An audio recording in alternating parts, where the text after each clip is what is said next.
Hi friends, welcome back to my channel. ఇవి నిజం నగలైతే అంత సులువుగా వలిచిచ్చేదా? అప్పుడే అనుకున్నాను నేను. ఏ ఆడదానికైనా బంగారం అంటే మోసే కదా, ఇదేంటిలా తీసిచ్చేసింది అనుకున్నాను. ఇవి గిల్టువు కాబట్టే సునాయాసంగా తీసి నా మొహం మీద కొట్టింది. అత్తయ్య గారనే మీకు ఎప్పుడు మర్యాద ఇచ్చాను, ఆ మర్యాదని కాపాడుకోండి. ఏంటే నువ్విచ్చే బోడి మర్యాద? నా పుట్టింటి వాళ్ళ మీద నింద వేసే అధికారం మీకెవరిచ్చారు? బోడి అధికారం అని మీనా అంటుంటే, ఏయ్ పొగరా అని ప్రభావతి అంటుంటే, మీకు ఒక ఆడపిల్లుంది, మీకు ఒక అత్తగారు ఉంటుంది, ఒక మనసాక్షి అనేది ఉంటుంది. ఆ నేరం ఎక్కడ జరిగిందో మీకు తెలుసు, ఎందుకు జరిగిందో కూడా మీకు తెలుసు. పాపం పుణ్యం ఏమీ తెలియనట్టు నా పుట్టిన వాళ్ళని అంటే మాత్రం ఆ దేవుడున్నాడు, చూస్తూ ఉంటాడు. ఏంటేంటో మాట్లాడుతున్నావు? పరై వాళ్ళ సొమ్ముకి ఆశపడే అంత నీచమైన బుద్ధి మాకు లేదు అంటున్నాను. తండ్రి సొమ్ము తమ్ముడి సొమ్ము మింగి మంచినీళ్ళు తాగే చండాలమైన మనుషులు మా ఇంట్లో లేరు అంటున్నాను. నువ్వెవరిని ఉద్దేశించి అంటున్నావు మీనా? రోహిణి అంటుంటేవే. నువ్వు ఎవరిని అనుకుంటున్నావో నేను వాళ్ళనే అంటున్నాను రోహిణి. మీ ఇంట్లో మీ తమ్ముడు దొంగ కాదా? మీ ఇంట్లో మీ పెద్ద కొడుకు మాత్రం దొంగ కాదా అని మీనా అంటుంటే, మాటలు జాగ్రత్తగా రాని, మర్యాద కాపాడుకోవాలంటే నా జోలికి రాకూడదు, దమ్ముంటే మా ఆయనతో మాట్లాడండి అని మీనా అంటుంది. ప్రభావతి, మర్యాదగా నిజం చెప్పు. వీళ్ళు మర్యాదకి మర్యాద ఇచ్చే మనుషులు కాదు నాన్న. నువ్వు అను, వీడిని ఇప్పుడే పాడేసి తొక్కితే నిజమేంటో బయటకు కక్కేస్తాడు. రేయ్, పూలమ్మిన డబ్బులతోనే నువ్వు మీనా కారు కొనిచ్చిందా అని రోహిణి అడుగుతుంది. ఏమో, బంగారం అమ్మేసి తీసుకొచ్చి ఉండొచ్చు కదా. అవును అని మనోజ్ కూడా అంటాడు. పార్లర్ అమ్మా, నువ్వు మాట్లాడుతున్నావా? నీ మొగుడు సంగతి పక్కన పెట్టు, నువ్వేమన్నా నీతిగా నిజాయితీగా ఉన్నావా? మా అమ్మని డుబ్బి ఇల్లు తాకట్టు పెట్టించి ఆ డబ్బుతో పార్లర్ పెట్టలేదా? మళ్ళీ ఏదో మతలబ్ చేసి ఆ పార్లర్ ఫ్రాంచైజ్కి ఇచ్చేసి కథలు చెప్పలేదా? ఇవన్నీ నువ్వు ఇంట్లో చెప్పే చేసావా? మోసం మీ ముగ్గురు జన్మ హక్కు అన్నట్టు ప్రవర్తించలేదా? నువ్వు మాట్లాడకు. నా భార్య 500 మాలలు అమ్మి వచ్చిన డబ్బులతో ఇంకా అప్పు చేసి ఈ రోజుకి వడ్డీలు కడుతుంది. ఆ డబ్బుతో నాకు కారు కొనిచ్చింది. ఆ కారు కొనేటప్పుడు నువ్వు మలేషియాలో ఉన్నావా ఏంటి రోహిణి? ఇండియాలో లేవా? ఈ ఇంట్లో లేవా అని శృతి అడుగుతుంది. ఇన్ని మాలలు కట్టిందో నువ్వు చూడలేదా? ఎంత కష్టపడిందో నువ్వు చూడలేదా? తన ఒంటి మీద బంగారం అమ్మి కారు కొనిందనుకో, ఆ కారులో ఏమైనా తను తిరుగుతుందా? ఏం మాట్లాడుతున్నావు అసలు నువ్వు అర్థం పర్థం లేకుండా? మీనా బంగారం మారడం నిజం, ఆ ప్లేస్లో గిల్టు నగలు రావడం కూడా నిజం. అవి మీనా మాయం చేసామన్నది అబద్ధం. ఇంట్లో ఛాయలు మాయ జరగడం చూశాను, అలాగే ఇది మాయమైంది, దట్స్ ఆల్ అని శృతి అంటుంది. నాకు తెలీదు. నగలు నాకు ఎలా అయితే ఇచ్చిందో అలాగే తిరిగి ఇచ్చి అప్పు చెప్పాను. మీనా వల్ల పుట్టింటి వాళ్ళే మార్చేసి ఉండొచ్చు. నోటికొచ్చినట్టు అలా మాట్లాడకు. ఇదిలో సగం బంగారం మా అమ్మ పెట్టిందే ఉండాలి, అదెలా మారుతుంది? నన్ను అడిగితే నాకేం తెలుసండి, మీ అమ్మాయి గారే కవరింగ్ నగలు వేశారేమో. ఏమన్నా మా అమ్మనే అవమానిస్తున్నావా? నిన్ను అని చెప్పేసి ప్రభావతిని కొట్టబోతుంటే ఇంక సత్యం. అంటే నా ఉద్దేశం అది కాదండి, ఆవిడకి బంగారం ఇచ్చినవాడు మోసం చేసి ఉండొచ్చు కదా అంటున్నాను. అమ్మ ప్రభావతమ్మ ఎంతలో ఎలా ప్లేట్ మార్చిందో చూసావా నాన్న? ఏం లాజిక్ ఆంటీ ఇది? ఒకసారి మీనా వాళ్ళ ఇంట్లో మారిందంటున్నారు, ఒకసారి గ్రాని వాళ్ళ ఊర్లో మారిందంటున్నారు. అసలు అవి ఎక్కడా మారలేదు, మన ఇంట్లోనే ఖచ్చితంగా మారాయని చెప్పే శృతి అంటుంటే అందరూ కలిసి నా మీద తోస్తారేంటి? ఇవన్నీ కాదు, నేను దాని బంగారానికి ఆశపడే మనిషినే కాదు. నా ఇంట్లో నేను దొంగతనం చేయాల్సిన కర్మ ఏంటి? ఒకటి, మీనా వాళ్ళ ఇంట్లో అయినా మార్చుండాలి, లేదంటే ఊర్లో అయినా మీ నాన్నగారైనా మోసపోయి ఉండాలి, అంతే. నన్నెవ్వరు అడగడానికి వీల్లేదు అని ప్రభావతి అంటుంది. ఇదిలా తేలదులే, పోలీస్ రిపోర్ట్ ఇస్తే వాళ్ళే ఎంక్వైరీ చేసి ఈ రోల్డ్ గోల్డ్ నగలు ఎవరు కొన్నారో, ఎక్కడ కొన్నారో సీసీ ఫుటేజ్ ద్వారా బయటికి తీసి అసలు దొంగని వాళ్ళే పట్టిస్తారు అని శృతి అంటుంటే, మధ్యలో పోలీసులు ఎందుకు? మా అమ్మ చెప్తుంది కదా. నువ్వేంటన్నయ్య ఉలిక్కి పడుతున్నావు? మామూలుగా అయితే నువ్వే పోలీసులు కోర్టు అంటావు కదా అని రవి అంటుంటే, అంటే మన ఇంటి పరువు పోతుందని? నీకు అసలు పరువు కూడా ఉందనుకుంటున్నావా? ఇదిగో వినండి, అందరూ వినండి, ముఖ్యంగా మీ తల్లి కొడుకులు వినండి. అసలు బంగారం దోపిడీ జరిగింది ఈ ఇంట్లోనే, నకిలీ బంగారం మార్పిడి జరిగింది ఈ ఇంట్లోనే. కాబట్టి నేను ఈ మోసాన్ని నేరాన్ని అంత తేలిగ్గా వదిలిపెట్టాను. 2 రోజుల్లో వాళ్ళ నోటితో నిజం చెప్పిస్తాను. మా అమ్మ మీదొట్టు అని చెప్పేసి ఇక బాలు అనేసి వెళ్ళిపోతాడు. మీనా కూడా అక్కడి నుంచి వెళ్ళిపోతుంది. ఇంకెవరి పనుల్లోకి వాళ్ళు వెళ్ళిపోతే అప్పుడే మనోజ్ ఏంటమ్మా ఇది అని చెప్పేసి ప్రభావతిని అంటాడు. ఇంకా మనోజ్ని రూమ్లోకి తీసుకువెళ్ళి మాట్లాడుతుంది ప్రభావతి. అయ్యయ్యో ఈ మనోజ్ గడి నా ప్రాణాలు తీసేలా ఉన్నాడయ్యో అని చెప్పేసి ప్రభావతి అనుకుంటే అమ్మయ్య ఊపిరాగినంత పని అయిందమ్మా, దొరికిపోయానేమో అనుకుని చాలా భయపడిపోయానమ్మా, నీ వల్ల నేను చాలా సేఫ్గా బయటపడ్డాను. ఎంత ప్రశాంతంగా మాట్లాడుతున్నావురా, వాళ్ళందరి ముందు నా కాళ్ళు చేతులు ఎలా వణికాయో తెలుసా నీకు? నీకేంటి, ఏ సమస్య వచ్చినా నా ముఖం చూస్తావు. నిన్ను వెనకేసుకొని రాలేక నేను చేస్తున్నాను. విషయాన్ని మీనా వాళ్ళ ఇంటి వైపు మీ నాన్న ఊరి వైపు మళ్ళించాను కాబట్టి గొడవ సద్దు మణిగింది. లేదంటే పీక మీద కత్తి పెట్టి ఇంకా అడుగుతూనే ఉండేవాడు ఆ బాలు. పోన్లేమ్మా, మనం మీదేం డౌట్ పోయింది కదా, ఇంకా భయం ఎందుకు? రే రే రే ఏం మాట్లాడుతున్నావురా నువ్వు? అసలు నీకు బుద్ధుందా లేదా? బాలుగాడు మన మాటలు నమ్మాడు అనుకుంటున్నావా? వాడు వెళ్తూ వెళ్తూ ఏం మాట్లాడాలో విన్నావా? వాడికి మన మీద అనుమానం వచ్చింది. ఖచ్చితంగా వాడు ఎప్పటికైనా కనిపెడతాడు. వాడిని తక్కువ అంచనా వేయకు. వాడికంత సీన్ లేదమ్మా, లైట్ తీసుకో. రే నిన్ను కొడతాను మనోజ్, నాకు కోపం వస్తుంది. ఇలా చిన్న చిన్న విషయాలకి కోప్పడితే ఎలా అమ్మా? రే అని చెప్పేసి ఇంకా పీక పట్టుకుంటుంది ప్రభావతి మనోజ్ది. ఉదయం నుంచి నేను ఎన్నో నొప్పులు పడుతుంటే రాత్రికి పుట్టావు నువ్వు. పుట్టేటప్పుడు రోజంతా నొప్పులతో ఇబ్బంది పెట్టావు. నేనేమీ కావాలని పెట్టలేదు కదమ్మా అని మనోజ్ అంటుంటే, లేదురా, నీ జీవితం అంతా నన్ను బాధ పెట్టడానికి భయపెట్టడానికే పుట్టావు నువ్వు. పుట్టినప్పటి నుంచి ఇప్పటిదాకా నీ వల్ల నేను ప్రతిరోజు టెన్షన్ పడుతూనే ఉన్నానురా. నువ్వు టెన్షన్ పడితే నేనేం చేయగలనమ్మా అని చెప్పేసి మనోజ్ అంటుంటే, ఒరే నువ్వేంట్రా బుద్ధుందా అని కొడుతూ ఉంటుంది ప్రభావతి మనోజ్ని. ఛీ, నిన్ను కొట్టాలో తిట్టాలో నాకే అర్థం కావట్లేదు. నిన్ను ఎన్నన్నా దున్నపోత మీద వాన పడ్డట్టే. ఏం బతుకో ఏంటో నీది. ఛే, నా జీవితంలో నీ కోసం ఎన్ని అబద్ధాలాడినా తెలుసా నీకు? సమస్యలన్నీ నీ వల్లే వస్తున్నాయి. నువ్వు మాత్రం నాకు ఏ సంబంధం లేదన్నట్టుంటావు. నీ వల్లే నాకుండే ఏ క్షణమైనా ఆగిపోవచ్చురా కన్ఫామ్. నేను ఉన్నంతకాలం నీకేం కానివ్వనమ్మా. నా చావుకి నువ్వే కారణంరా. మళ్ళీ ఏం కానివ్వనంటున్నావేంటి? నోటికొచ్చినట్టు మాట్లాడుతున్నావు. నీ మీద నిజంగా నాకు చాలా ప్రేమ ఉందమ్మా. నా ఫేవరెట్ అమ్మవి నువ్వు. చాలేరా, నోరుమొయ్యి. ముందా నగల సంగతి ఏంటో చూడు. ఇంకేంటి చూడడం? రేపటి నుంచి వాడి గురించి మాట్లాడే వాళ్ళు ఎవరు ఉండరు. ఏంట్రా వదిలేసేది? బాడుగాడు వదిలేస్తాడు అనుకుంటున్నావా? మనం ఎలాగైనా సరే వాటిని మార్చాల్సిందే. అది చెయ్యాలంటే 4 లక్షలు కావాలి కదమ్మా. ఏంటి అంటే నేను పోగొట్టిన ఫర్నిచర్ దొరకాలి కదమ్మా. ఏదో ఒకటి చెయ్యి. నగలు మాత్రం చేయించి పెట్టు. ఈసారి తల్లి గుండె ఇంకో 4 కొట్టుకునేలా చేయరా. బాలు మీనాలు ఇదంతా చేసింది మనమేనని కనిపెట్టి తీరుతారా. దొరికితే పరువు పోతుంది. మొహం ఎవరికి చూపించుకోలేను.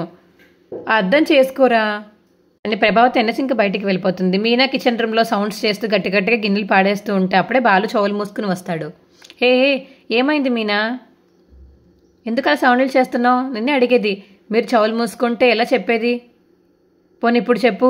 నోరు లేని గిన్నెలు ఏం చేశాయి? ఇందులో నోరు లేని మా పుట్టింటి వాళ్ళు ఏం చేశారు? నిజమే, ఇంట్లో ఎలాంటి గొడవ జరిగినా ఇక్కడి నుంచి అక్కడికి దుమ్మెత్తి పోస్తూనే ఉంటారు. ఆ మాటకొస్తే బామ్మ కూడా గోల్డ్ కవరింగ్ పెట్టొచ్చింది కదా అమ్మ అంటారు. మీ అమ్మగారు ఎవరినన్నా అంటారు, ఏదైనా అంటారు. ఆవిడ విషయంలో కొత్త కొడుకు తప్ప పెద్ద కొడుకు తప్ప ప్రపంచంలో అందరూ దొంగలే, అందరూ నేరస్తులే. నేను ఈ విషయంని ఇంతటితో వదిలిపెడతాను అనుకుంటున్నావా మీనా? ఆ నగలు మారినప్పటి నుంచి ఏదో ప్రళయం పుట్టించే వాళ్ళలాగా పూనకంతో ఊగిపోయారు కదా. తీరా అడిగేటప్పుడు మాత్రం ఏనుగు భోంచేస్తున్నప్పుడు వచ్చే సౌండ్ లాగా తుస్సుమనిపించారు. నేను ఇంకా ఈయన పట్టుకుని ఆపడానికి కూలి ఇచ్చి మనుషుల్ని పెట్టాలేమో అని భయపడ్డాను. నేను ఆవేశంలో అర్థం ఉంది మీనా, నీ అరుపుల్లో న్యాయం ఉంది. నా బంగారం మాత్రం ఇంట్లో లేదు అని మీనా అంటుంటే ఇది ఖచ్చితంగా మనోజ్ గడి పనే. ఆ ముక్క గిల్టు నగలు తెలిసినప్పటి నుంచి అంటూనే ఉన్నారు. ఇదంతా మా అమ్మకి తెలిసే జరిగింది మీనా. ఈ ముక్క కూడా అప్పటి నుంచి అంటూనే ఉన్నారండి. మరేం చేయమంటావు? ముళ్ళు తిని ముళ్ళుతోనే తీయాలంటారు. ఏంటి పినిస్తో తీస్తారు రాదా? వెటకారంగా ఉందా మీకు? బంగారం తీసిన వాళ్ళు బాగానే ఉన్నారు, మిగిలిన వాళ్ళు బాగానే ఉన్నారు, కవరింగ్ నగలు తెచ్చిపెట్టిన వాళ్ళు బాగానే ఉన్నారు. ఏమీ తెలియనిది మా అమ్మ వాళ్ళకి మాత్రం సమానం లేని అమ్మమ్మకి నన్ను ఇంతమందిని దొంగల్ని చేశారు. మీరు ఊరుకున్నా నేను ఊరుకోను. మీరు ఏదోటి చేసి బయట పెడతారా? సరే లేదంటే నేనే ఎలాగోలా బయటపెట్టి తీరుతాను. ఎలాగైనా మనోజ్ గారి నోటితో నిజం చెప్పిస్తాను మీనా. ఆయన దేంతో నిజం ఒప్పుకోరు. నేను చెప్పిస్తాను కదా మీనా. ఎలా చెప్పిస్తారు, ఎలా ఒప్పిస్తారు? ఒక దారి ఉంది. ఏంటి, ఇంకో దారా? పూర్తిగా విను మీనా.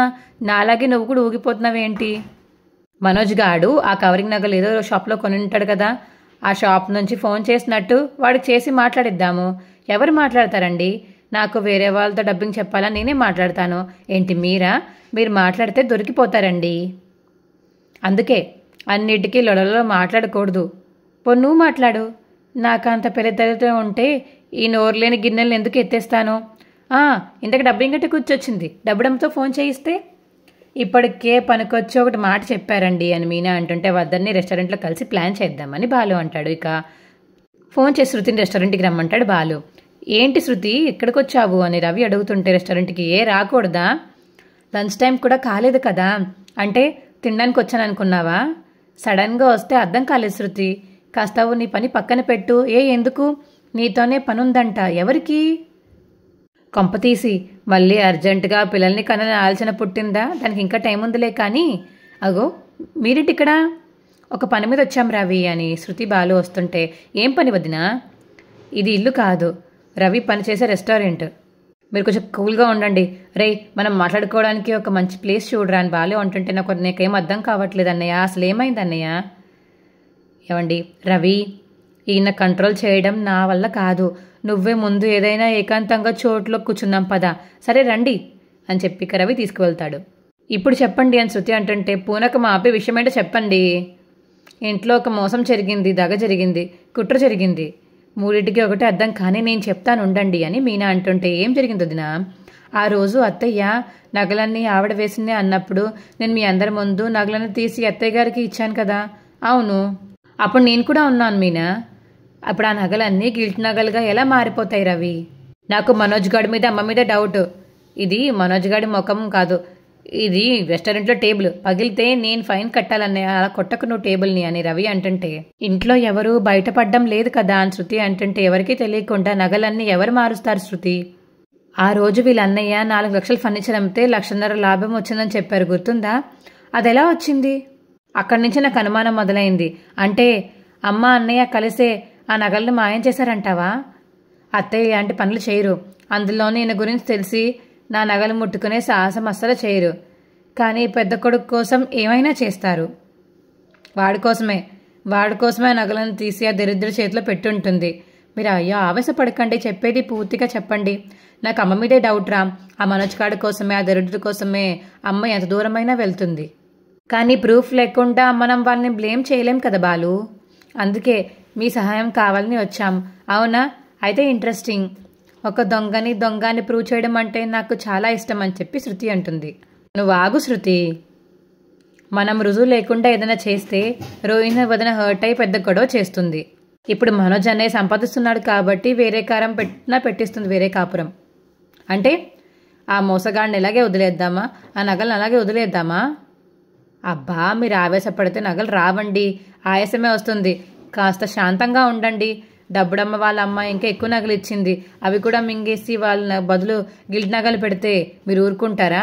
అప్పుడు నేను ఊరుకుంటానా? గొడవ అవుతుందని మోసాన్ని దగాన్ని కుట్రని మింగేసి మూసుకుని కూర్చుందామా? అది కాదన్నయ్య. ఏది కాదు రవి, డెఫినెట్గా ఇది మోసమే. మీనాకు అన్యాయం జరిగింది కాబట్టి వదిలే ఛాన్సే లేదు అని శృతి అంటుంది. ఎవరు చేశారో, ఎందుకు చేశారో కనిపెట్టి తీరాల్సిందే. ఆ కవరింగ్ నగలు ఏదో షాప్ నుంచి తెచ్చుండాలి కదా. ఆ షాప్ నుంచి ఫోన్ చేసినట్టు ఫోన్ చేసి మనం మాట్లాడదాం వాడితోటి. వస్తువులు కొన్న వాటికి షాప్ వాళ్ళు ఫోన్ చేసి మీ అనుభవం చెప్పండి, అభిప్రాయం చెప్పండి అని అడుగుతారు కదా, అలా అడిగి బయట పెట్టించాలి. ఆ బిత్రిగాడు పుసుకున్న నోరు జారి దొరికిపోతాడు, అప్పుడు ఉంటుంది వాడికి. కానీ ఎవరు ఫోన్ చేయాలన్నయ్య? శృతి చేస్తుంది. అమ్మో దొరికిపోతే వీడి కూడా. ఇలాంటివే ఛాలెంజింగ్గా తీసుకోవాలి. ప్రతిదానికి భయపడితే ఏది సాధించలేము అని శృతి అంటుంది. డబ్బుడమ్మ డబ్బింగ్ చెప్తుంది కాబట్టి గొంతు మార్చి మాట్లాడకూడదు. అవును, చాలా ఈజీగా గొంతు మార్చేస్తాను. తేడా కొడితే ఏంటి అని రవి అంటుంటే, బాలు ఒక బర్గర్ ఆర్డర్ ఇవ్వు బాలు. ఎందుకు శృతి? అది నీ నోట్లో కుక్కుతాను, నోరు మూసుకుని చూస్తూ ఉండు అని శృతి అంటుంటే, ఏమండి ఆ చిట్టి ఇవ్వండి అని ఇంక మీ అన్న చిట్టి అడిగి శృతికి ఇస్తుంది. ఇది మా తోటి డ్రైవర్ది, దీని నుంచి ఫోన్ చేస్తే వాడికి డౌట్ రాదు అని ఫోన్ ఇస్తాడు ఇక శృతికి. ముందు ఎలా మాట్లాడో ప్రాక్టీస్ చేస్తానా అని ప్రాక్టీస్ చేస్తుంది ఇక శృతి. ఇక మనోజ్ షోరూంలో అలా పడుకుని ఉంటాడు. మనోజ్ మనోజ్ అని పిలుస్తుంది ఇక రోహిణి. నాకేం తెలీదు, నాకేం సంబంధం లేదు, ఆ నగలు నేను మింగలేదు, నాకు తెలీదు అని చెప్పేసి మనోజ్ అంటుంటే, మనోజ్ ఏమైంది నీకు? అబ్బా రోహిణి నువ్వా? నేనే. నువ్వు అనుకోలేదు. మరెవరు అనుకున్నావు? పోలీసులు అనుకున్నాను. ఏంటి పోలీసులు ఎందుకు వస్తారు? మనోజ్ కల్లోకి వచ్చారు రోహిణి. ఎందుకు వచ్చారు? అడగలేదు, చూడగానే భయమేసింది. డిప్ప మీద ఒకటి ఇచ్చారు. నీ డిప్ప మీద ఒకటి ఇచ్చింది వాళ్ళు కాదు, నేను. నువ్వా రోహిణి? అసలు 4 లక్షలు నగలు అంటున్నావు, ఏంటి సంగతి? మళ్ళీ ఏ కంప ముంచావు అని రోహిణి అంటుంటే, అయ్యయ్యో నేనేం చేయలేదు, ఇంట్లో జరగవల గురించి ఆలోచిస్తూ పడుకున్నానంతే రోహిణి. ఇంట్లో జరగని గొడవకి నీకు ఏంటి సంబంధం? నాకే సంబంధం అని అంటుంటే, ఏంటి? అదే నాకేం సంబంధం లేదంటున్నాను రోహిణి. అవన్నీ వదిలేసాయి, బాలు మీనా చూసుకుంటారులే. అందుకే నా టెన్షన్. ఎందుకు నీ టెన్షన్? ఏం లేదులే రోహిణి, నాకేం టెన్షన్ లేదని చెప్తున్నాను. అంతా వదిలేసి మొన్న 4 లక్షలకి ఫర్నిచర్ అమ్మినట్టు ఇవాళ అమ్మడం ఎలా అని ఆలోచించు. మళ్ళీ 4 లక్షలు అంటే షాప్ మొత్తం ఊడిచేయాలి అని మనోజ్ అనుకుంటే మనసులో, ఏంటి అని రోహిణి అంటుంది. అంటే అంత సేల్ చేస్తే షాప్ ఖాళీ అవుతుంది అంటున్నాను. మంచిదేకా, మళ్ళీ కొత్త స్టాక్ తెప్పించవచ్చు అని రోహిణి మాట్లాడుతుంటే, ఇక రోహిణికి అప్పుడే ఫోన్ వస్తుంది. హలో చెప్పు బంగారం అని రోహిణి అంటుంటే, ఏంటి బంగారమా? అదే మనోజ్, తన పేరే బంగారం. వెండేం కాదు అని మనోజ్ అంటుంటే, ఇక మనోజ్కి కూడా ఫోన్ కాల్ వస్తుంది. ఇంక రోహిణి ఫోన్ మాట్లాడుతూ పక్కకి వెళ్ళిపోతుంది. చెప్పు నాన్న, ఎలా ఉన్నావు? అమ్మా మరి నువ్వు రాత్రి నా కల్లో వచ్చావు, అవునా? వచ్చి ఏమన్నాను చింటూ? అమ్మ అని పిలవద్దన్నావు. నువ్వు చాక్లెట్లు బిస్కెట్లు కొత్త బట్టలు తెస్తావని అనుకున్నానమ్మా, కానీ అమ్మ అని ఎందుకు పిలవద్దన్నావమ్మా చింటూ? నువ్వు ఇక్కడికి వస్తే పిలవద్దన్నాను, నేను అక్కడికి వస్తే అత్త అని కూడా కాదు, అమ్మ అనే పిలువు, అవునా? అయితే ఎప్పుడు వస్తావమ్మా? నువ్వు కల్లోకి వచ్చావని అమ్మమ్మకు చెప్తే ఈ అమ్మ నిన్ను బాగా గుర్తు చేసుకుంటుంది అని చెప్పింది. హలో అమ్మ కళ్యాణి. రోహిణి ఏంటమ్మా మాటి మాటికి చింటుకి ఫోన్ ఇచ్చి నాకు ఫోన్ చేయిస్తున్నావు? నేను చేయించట్లేదే. వాడికి అమ్మ కావాలనుంది. అమ్మ ఎవరో తెలిసిన తర్వాత వాడిని ఆపలేకపోతున్నాను. అందరికీ చెప్పుకుంటున్నాడు. చాలా సంతోషంగా ఉన్నాడు రోహిణి. అమ్మ ఎప్పుడొస్తుంది అని రోజు అడుగుతున్నాడు. అది నాకు అర్థమవుతుంది, కానీ నా పరిస్థితి నీకు అర్థం కావట్లేదు అని రోహిణి అంటుంది. ఇక నెక్స్ట్ వచ్చే ప్రేమలో అయితే బాలు ఇంటికి వచ్చి రాజేష్ కలిసి బీరువా కొనడానికి వెళ్ళారు కదా, అందుకు వెళ్తేనే మన నగల గురించి బయటపడింది అని చెప్పేసి బాలు అంటుంటే, వీడు 4 లక్షలు సంపాదించడం గురించి చెప్పాడు కానీ 4 లక్షలు పోగొట్టడం గురించి చెప్పారా రోహిణి అని చెప్పేసి బాలు అంటుంటే, లేదు కదా ఇది ఆ సినిమా అన్నమాట అని ఇక ఫోన్లో వీడియో తీసింది మొత్తం చూపిస్తాడు బాలు మనోజ్ది. ఇక మనోజ్ చంప పగలగొడతాడు సత్యం. ఆ 4 లక్షలు ఎక్కడి నుంచి వచ్చాయిరా నీకు? మీనా బంగారం తీసుకెళ్తే అమ్మితే వచ్చాయా అని బాలు అడుగుతాడు. నిజంగా ఆ బంగారం తీసుకెళ్ళావా అని మనోజ్ని అడుగుతాడు సత్యం. మా వీడియో నచ్చితే మా వీడియోని లైక్ చేసి తప్పకుండా మా ఛానల్ సబ్స్క్రైబ్ చేసుకోండి. పక్కనే ఉన్న గంట సింబల్ మీద క్లిక్ చేయండి. అప్పుడే మేము చేసే వీడియోలు మీకు వస్తాయి. మా వీడియో మీకు ఎలా అనిపించిందో కింద కామెంట్ సెక్షన్లో తెలియచేయండి. Bye friends.